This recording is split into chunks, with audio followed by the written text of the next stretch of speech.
Diolch fawr iawn, diolch am y croeso. It's a bit strange being down in the land of the Cardis, really. And if Tim reckons that it's that San Francisco is the centre of all weirdness, clearly he's never been to Machynlleth, really. But, you know, I very rarely venture this far south. You know, so it's kind of a bit scary, you know. Right. Just a little bit about what I'm going to talk about and who I am, really. I was brought up in the Vale of Ffestiniog, a little village called Gellilydan. Nobody's probably ever heard of it. You drive past it in a blink of an eye on the A470. Well, on the other one, actually, going down towards Port Madog. I've been into the outdoors, into climbing, mountaineering and surfing since I was 10 years old. But I was a kind of the weird kid in our village, really, and in the school that I went to back in the 60s and 70s, when nobody really, there was no culture of using the outdoor in Wales at all, especially in Welsh Wales. It was the outsiders who came in to use the outdoors. And we were, you know, a lot of the work that I did for 10 years, I worked in the outdoors as an instructor, guiding people in the mountains and teaching people about where I lived. I worked all over Wales, in Scotland and around the Alps. And yet there was very little understanding of what the area that I lived in had to offer the people that actually lived there. And I had a real passion, really, about wanting to try and get people to understand where they lived, really, because, you know, where I live is the heart of Welsh-speaking Wales. And if we want to preserve our language and our culture in Welsh-speaking Wales, the first and most important thing we need to do is keep our young people there. And young people need to have a reason to stay there, really. And I felt that what our area actually offered was opportunities that other areas didn't. I mean, I would rather empty bins for a living and live where I live than live in London on 100 grand a year, because I can go surfing, I can go climbing, I can go mountain biking, and because of the lifestyle that it offers me. And yet most of the local people, local kids where I lived, were completely unaware of it. Now, in 1993, I took a job with the Forestry Commission in Coed y Brenin, and I'll talk to you a little bit about that later on. And I kind of got myself onto a bit of a mission, really, because I saw it as an opportunity to try and make some of the stuff that I loved actually more accessible to some of the people that I lived, and also bring benefits to the community where I lived. Now, this presentation is basically about the Welsh Mountain Bike Initiative between 1993 and 2000. I've sort of moved quite a long way beyond that now. I no longer work for the Forestry Commission.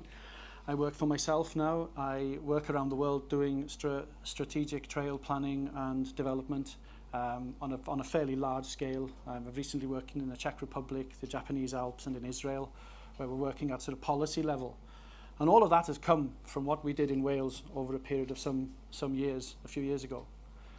So I'm going to talk to you about the Welsh Mountain Bike Initiative, basically tell you what it was all about, where it took place, why it happened, how it happened, and some of the stuff that actually came out of it. Well, firstly, what was it all about? Well, in a nutshell, really, the purpose of that initiative was to develop Wales as a mountain biking destination. And it was also about realising the value and the potential of public land in Wales. And it was also about managing recreation in the countryside. The countryside in the UK, but especially in Wales, is a place of work. It's a place that's under an awful lot of pressure for an awful lot of different sort of reasons. And recreation was becoming increasingly, was putting increasingly heavy demands on land use.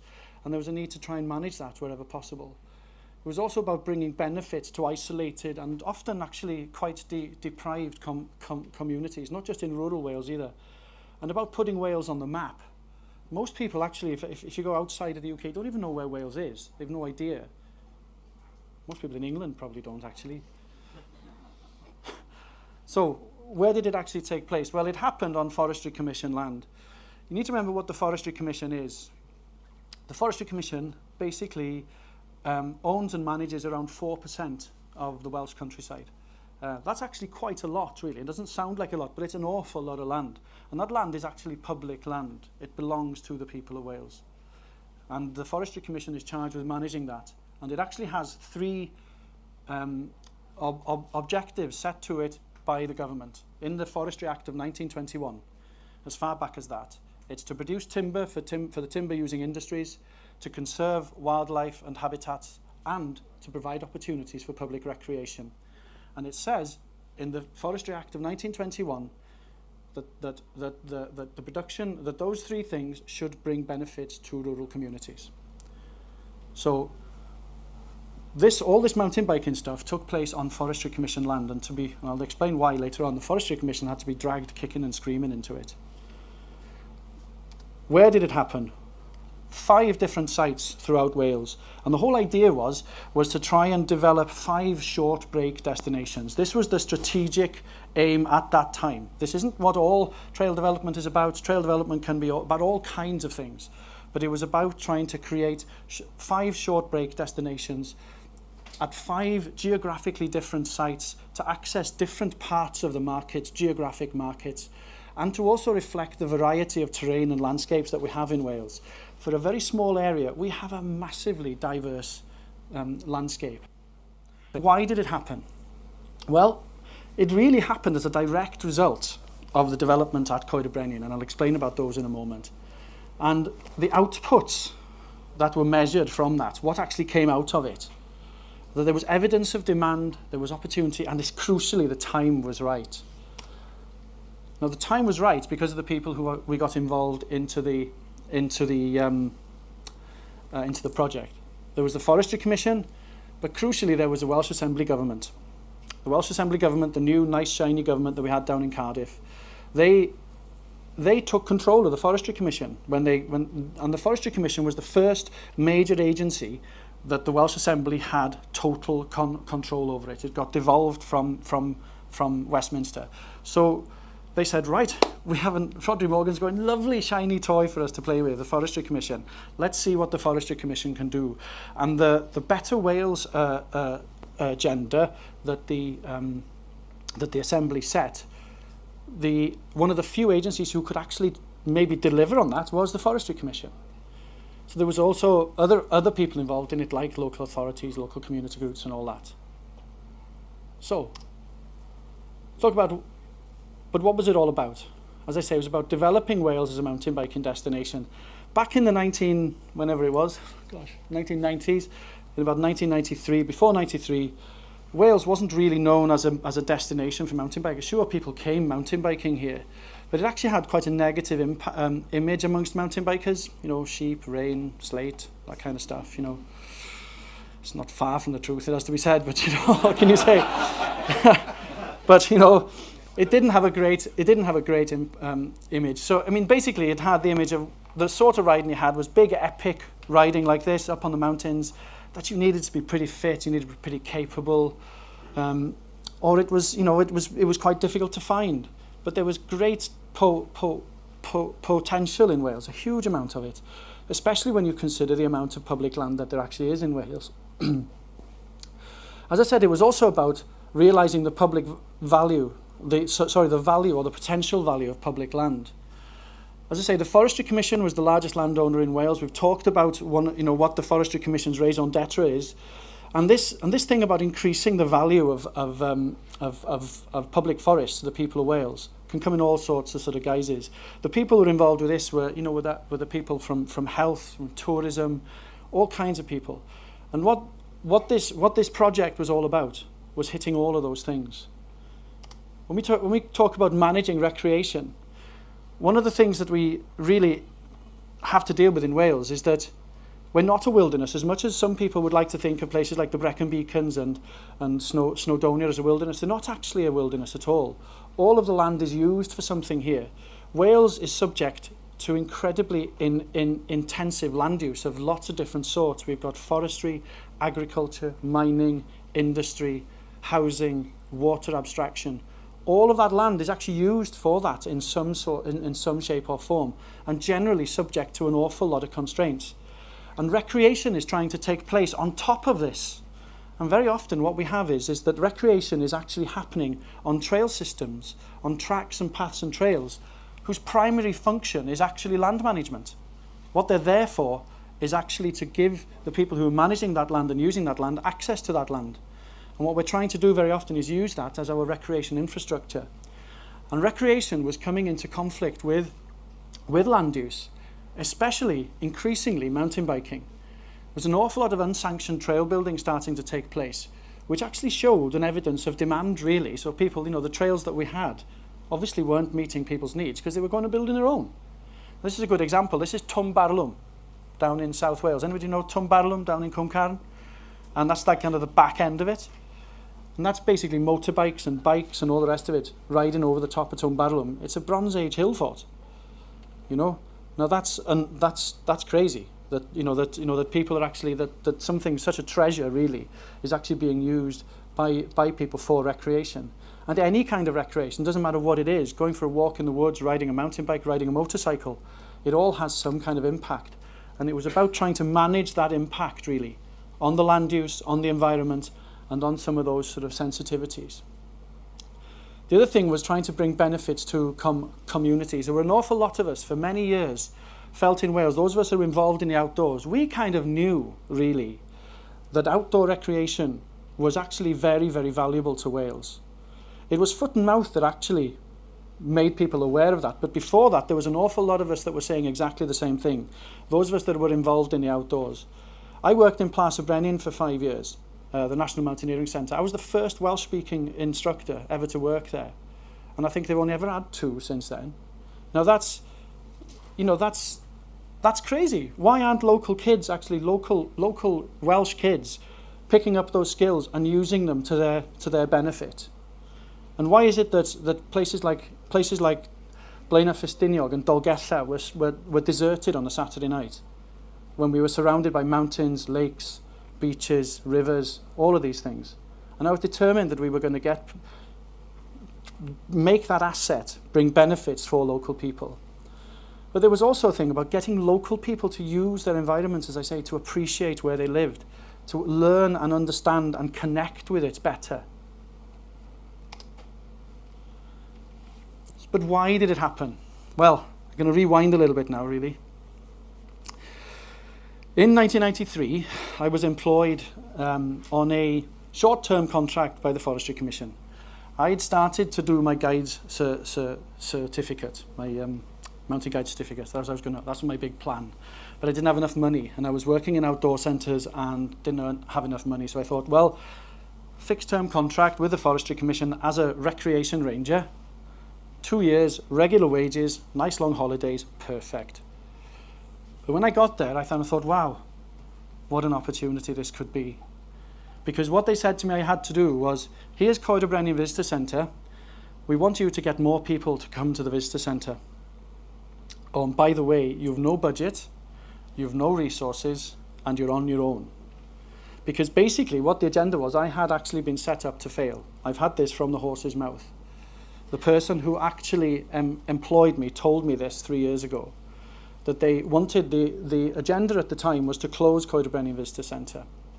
And what they did was employ some cowboy who dragged people up a mountain for a living and basically say, well, look, we showed willing, we employed somebody for 2 years and now it's fallen flat on its arse. Fair enough, we can close it now. So they basically said, well, there's your office, there's your phone. Left me to it. I didn't even know what time of day I was supposed to start work, who my line manager was. I had no idea. This is absolutely straight up. So I went there and I looked at Coed y Brenin and said, right then, what can we do with this place? At that time, Coed y Brenin was not a mountain biking destination. There was no such thing really in Britain, to be honest. We had a visitor centre that was kind of in the wrong place. If I just show you this. Don't know if you know about Coed y Brenin at all, right? It's a big green blob. It's kind of roughly this shape.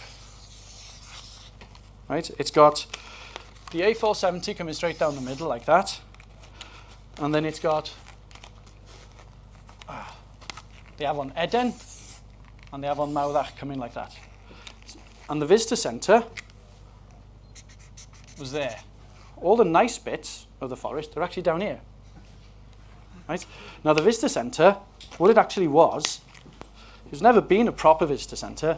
It was actually set up as a work camp during the 1930s. It was there to provide employment for people to come and dig ditches and plant forests. So it was never really thought about, yeah, we'll have a visitor centre here, we'll have a nice trail system going out from it. So the visitor centre was in entirely the wrong place, really, because there was nothing to bring people there. So I thought, right, what we need to do is give people a good reason to come here. And mountain biking seemed a good opportunity to me because having been involved in the outdoors, You know, if you're a climber, or if you want to go into climbing, you need to develop some fairly hard skills to be able to access it, really. If you're a surfer, it takes quite a long time to learn how to surf. If you're a kayaker, you need to learn some quite hard skills. To go mountain biking, technically, all you need to be able to do is ride a bike. Technically. Now, way, way, way back, in 1993, with the pen, the mountain bike market was basically like this. If this is volume across the bottom by there now, right? This is confidence, ability, call it what you want, call it what you will. Even in 1993, there were 22 million mountain bikes in Britain. That was according to the bicycle biz, to the then called the Bicycle Association. But those, you know, were something with knobbly tyres and flat handlebars, probably leaning against a garage wall somewhere, or kid riding it to school. So 22 million mountain bikes. How many people were riding off-road? Hardly any at all. But then all you needed was you just needed trails. You needed the opportunity. You needed to make it accessible. And the shape of the market was kind of like this, really, at a very shallow sort of pyramid like that, right? Made up of all those bikes leaning against the wall in the garage. The people who might go out every now and again and ride around a forest. And then we had this little spike here like that, like a little nipple on top of it like that. And the little nipple was where the proper mountain bikers were, right? So we had the downhillers by there, very, very small segment. We had what we call trail riders there and the sport riders there. And I'm going to talk about those segments in a minute. Look at this. Talk about potential, numbers of people. All we needed to do was to create an authentic, accessible, sustainable experience for those people.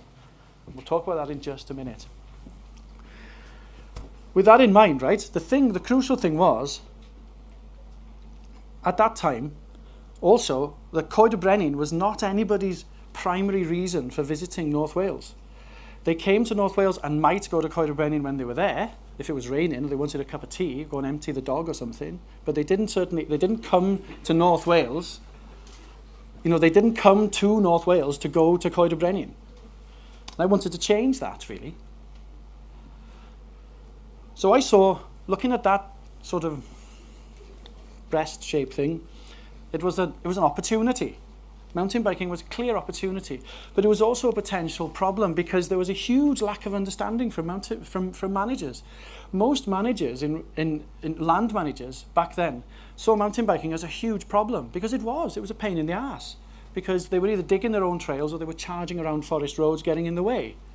And there was also this real concern about liability. People were very scared that by inviting mountain bikers in, they were going to create conflict, they were going to create safety issues, that there was going to be major liability issues and also conflict with land use. So I had to take a kind of a softly approach. Well, kind of. It was sort of softly. Because basically what I started to do between 94 and 95, scraped together a budget of 750 quid and started building trails. I actually wrote a paper, would you believe, back in 93 and saying what I was going to do. Nobody took any notice of it at all. Literally, I mean, nobody took any notice of it whatsoever. So I just went in and said, right, okay, there's a map, here's what I'm going to do. I had no feedback from any of the foresters. So I just went and built trails. I initially used existing trails because Coed y Brennin's been a managed forest since the 11th century. So there's a huge network of tracks and trails and all the rest of it. But I very quickly realized that whilst those trails might be fun to ride, that there were quite major issues to do with using those as a permanent way-marked sort of mountain bike product, because they weren't up to the job basically for all kinds of reasons. So I started to build my own trails.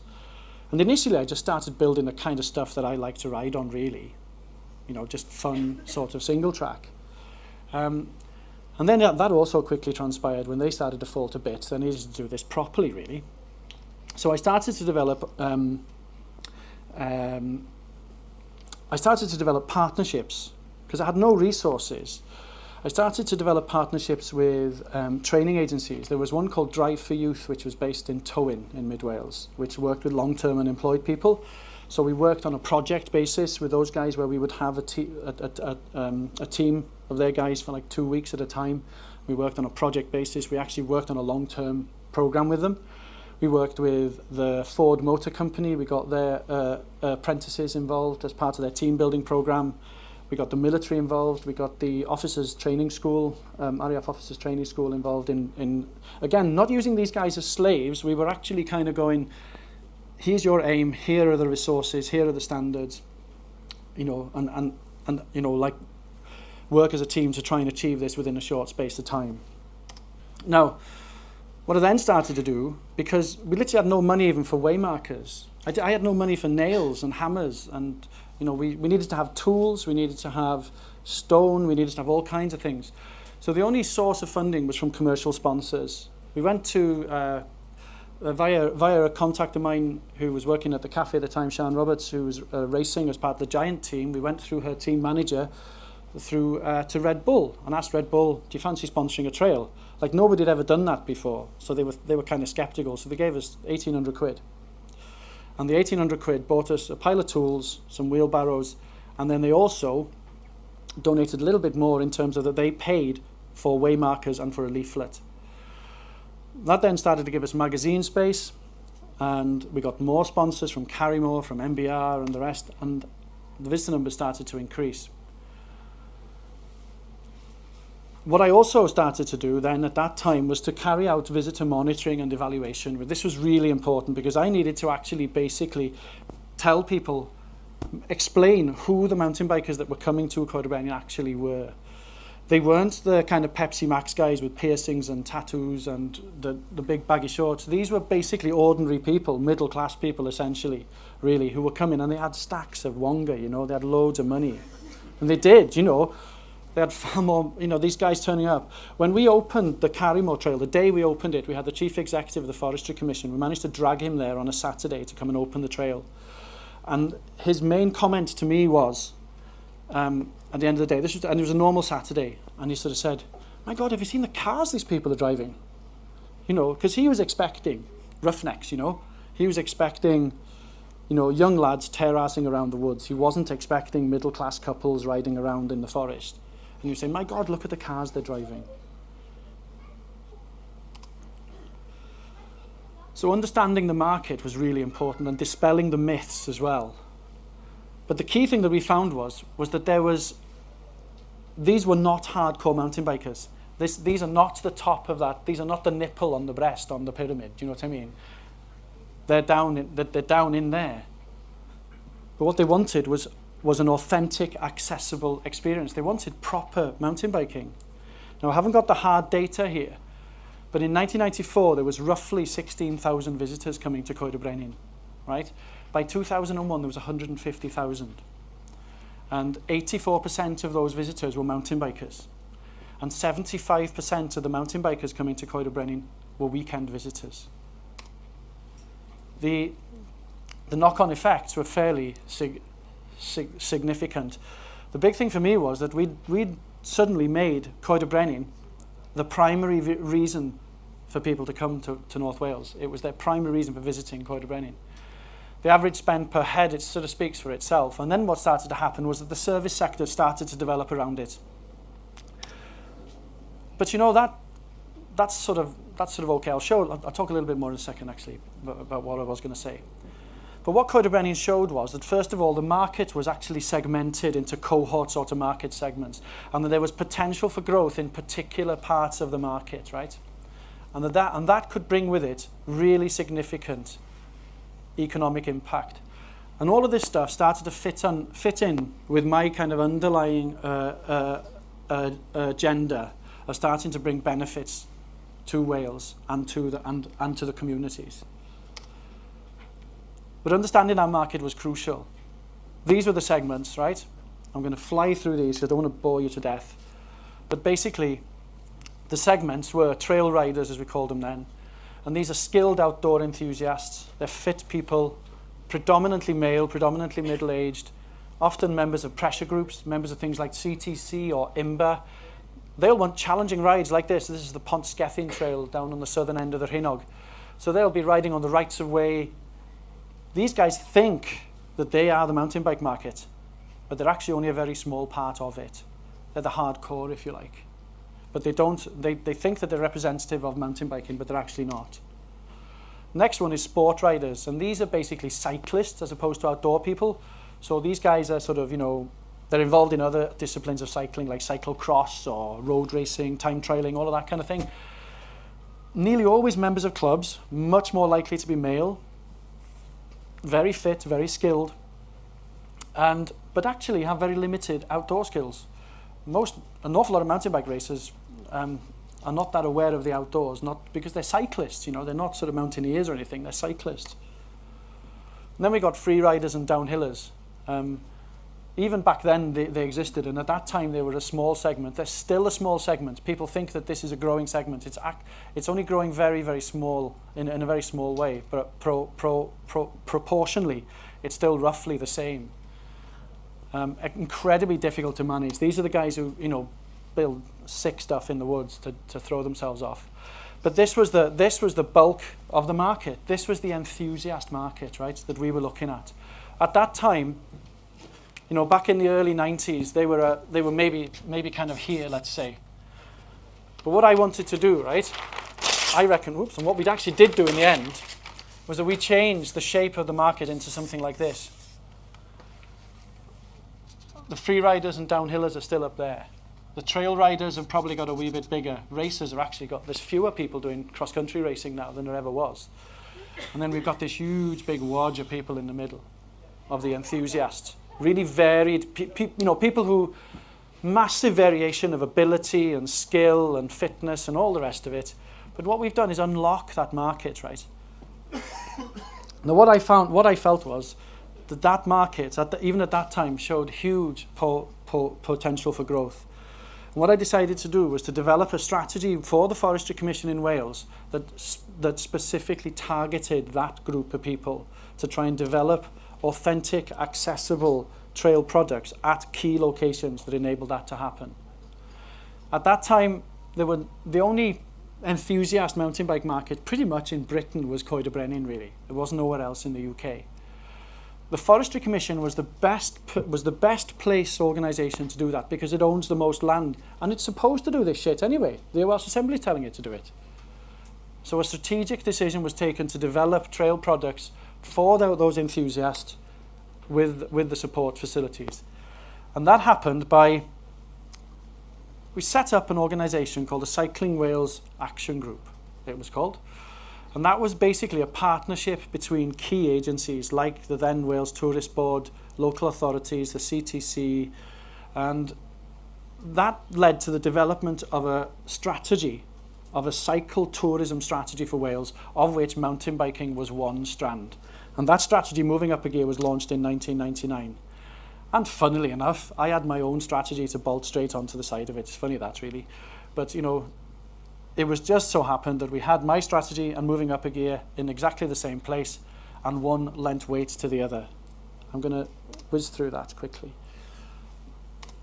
So the destinations that we decided to develop for the mountain biking were Coed y Forest, Coed y Brenin, Mountaineering, Afon Argoed, and Cwm Carn. You can see that they're geographically dispersed throughout Wales. Those of you, I don't know how well you guys know Wales really, but most of the transportation links go this way really, rather than that way. So really, each of these sort of sites is there to try and access slightly different markets. And I'll talk about each of those sites very briefly now. If you look at Coed y Forest, hugely well-developed tourism infrastructure, lots of access, A55, M56 corridor, straight into a huge market, but also, crucially, a massive amount of unsanctioned use of walking trails, footpaths, and some unsanctioned trail building. So there was a need to manage it. But there were a huge number of constraints at that site. Then we had Coed y Brenin, kind of speaks for itself, and it had this iconic status. We wanted to try and sort of build upon that. Then we had Mountaineering, and Mountaineering, really kind of classic mid-Wales type of spot, really. Quite a lot in a pretty remote, hard to get to place. And what was really interesting about this was quite a small forest, but right next to it a huge rights-of-way network, which provided quite a lot of opportunities to create a trail hierarchy going out from the forest. And then we had Cwm Carn. At Cwm Carn, we had major issues to do with trying to manage unsanctioned trail building. It's actually extremely close to North London, really. You can actually be in Cwmcarn by car from North London in 2 hours. So that was primarily a day visit destination at that point, and the main reason for doing that was to try and really manage that use, really, rather than create that destination, really. And then the Afon Valley, and I think this is the most exciting one, really. This includes the Glyn Corrwg. Avon Valley, 15 years ago, 20 years ago, if you went down the Avon Valley, which is 15 miles long, there was a major coal mine every mile. There was a huge coal mining industry there. There's not a single coal mine there anymore now, but there's an awful lot of forest. Huge social deprivation, lots and lots of big issues. And these kids living right next to these forests and hills, and all they were doing in those forests was sniffing glue, taking drugs, and driving stolen cars. So they weren't actually being connected to where they lived. And I thought, well, here's a major opportunity to do something really significant. Now, the product that we actually developed at each 5 of these sites was basically, they were waymarked trails, right? They were centered on visitor facilities where people could get information about the trails themselves. That we applied consistent standards all the way through, so that basically if you were going to be thinking about coming to Wales mountain biking, you could go, well, I know what I'm going to get. Like up until that time, if I was thinking, well, let's go to the South Downs mountain biking, without knowing a local person, just by looking at a map, I could end up doing a shit ride, basically, and having a really rubbish time. But what I wanted to make sure of was that people could actually know what they were going to get. That it was fun, it was accessible, but it was authentic. Not hardcore, really, loads of single track, and really importantly, it was worth traveling to. People were going to get in their car and bother their arse to drive there. So basically, we developed 300 kilometers of waymarked trail, enough riding at most of those sites for a 2 to 3 day visit. And the way we did it was with prescribed loops, right? So that's, you got loop 1, loop 2, blah, blah, blah, and tried, if possible, to create longevity, create links between them, so it creates a kind of a flexibility in the trail system, which then also allows for longevity, long-term appeal. And there were other stuff that we kind of hooked onto it as well, the bike washing, all of this kind of stuff. It's the chocolate sprinkles on top of the ice cream cone, really. But the main part of it was the thing, We created a sort of a brand, if you like, with Wales Tourist Board. And the Wales Tourist Board basically took on all of the marketing. Forestry Commission, we built the trails, we developed the trails, we kind of looked after them, and then John and Beth marketed it, really. So I'll just fly through this. But there was other things. There was print, there was trail guides, there was a brochure developed, inserts in mountain bikes magazines. All of this was distributed through visitor centres. And then there was press and PR. And this was really important because the Forestry Commission loved this. Up until this time, the only press and PR the Forestry Commission used to get was not entirely positive, really. It was about, habitat destruction, or it was about creating visual eyesores, and the Forestry Commission really hadn't had a lot of positive press and PR until this stuff started to come along. And it ended up, towards my end of my time with the Forestry Commission, that's what I was actually doing most of the time, was dealing with a press officer more than anybody else. But then, the other really important thing about this is the outputs that came out from it, Whenever you're doing anything like this, and this is what I've learned now wherever I'm doing this stuff around the world, is that outputs are really important. And why they're important is, well, for all kinds of reasons, because they're often things like a condition of funding, measuring outputs and measuring the right kind of outputs can, ensure future trending, and it can monitor trends, and it can help you get the product that you're putting together right and keep it right. So when we measured the outputs of these sites, we had calibrated electronic counters on the trails. This sounds a bit big brotherish, but all it is little induction loops in the ground, strategically located. So we could try and figure out exactly how many people were actually riding the trails, when they were riding them, what days of the week, what times of the day, all that kind of stuff. And we did stuff like visitor surveys, and the statistics branch in the Forestry Commission put all of that kind of stuff together. So the key outputs that we had were things like the numbers of visitors, the trends of visitors, the profiles, the satisfaction, the visitor spend, the economic impact, and the amount of press and PR. The visitor numbers, again, I don't have the hard data, but there was a marked increase at all of the sites. Between the 5 sites, there was around about 400,000 visitors a year between the 5 sites. These are new visitors to Wales, and that's not an insignificant number of people in an economy the size of ours. We showed that there was an initial sharp kind of rise, obviously, as we developed the trails and everybody's going whoop-de-doo. The growth in visitors to the sites it's still growing, but very slowly. It's kind of leveled off. But what's really, really crucial about this, the data that actually comes out more than anything, is the number of repeat visits. So people are coming back and back and back. And the other thing is the short break visitors is over 80% of the visitors, or they certainly were 2 or 3 years ago, to all of those Welsh centres. And that really interestingly as well, that each of those centres is actually a standalone destination. The idea was to create them as individuals, you know, as a group of linked centres, if you like. So you could maybe come, you know, as well as for the weekend, you can maybe come for a week and move in between them, but people don't do that. They actually treat them as individual destinations. So they come to Afon for the weekend or 2 or 3 days. And maybe the next time they come to Wales, they go to Coed y Brenin for a couple of days. But they don't sort of come for a week and, you know, and stay, you know, and move around. And crucially, it's virtually a year-round season. This part of the market, this enthusiast sort of bods here, these are mostly summer, nice weather, you know, fair weather mountain bikers, I suppose. Whereas the kind of, you know, in the winter, if you're a hardcore rider, if you're a trail rider or a sport rider, it makes a lot more sense to go and ride at one of these centres than to go and ride on a muddy bridleway, on the top of a mountain in bad weather.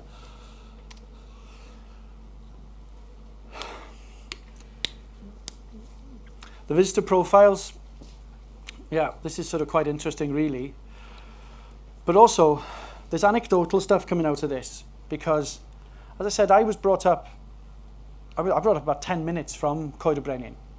And I was the weird kid, as I say, who used to go out on the mountains and do all of this stuff. And when I was at school, I got a lot of stick for it. And I can go to Coed y Brenin at the weekend now, and I can see at least a dozen people that I went to school with out riding mountain bikes who never, ever used to go and use the outdoors. Now, that to me is incredibly important, you know. It's probably the most important thing that we've done. These guys, you know, the guys turning up in the Audis with a £3,000 bike, that's fine. You come into Dolgella and you give us your cash, right? But it's even better if we can get local kids and local people out there on their bikes. Now, we could have done that a hell of a lot better if we'd, you know, at the time, right, when we developed this, it wasn't really much of a driver. It wasn't really much of a driver, really, for us to do this.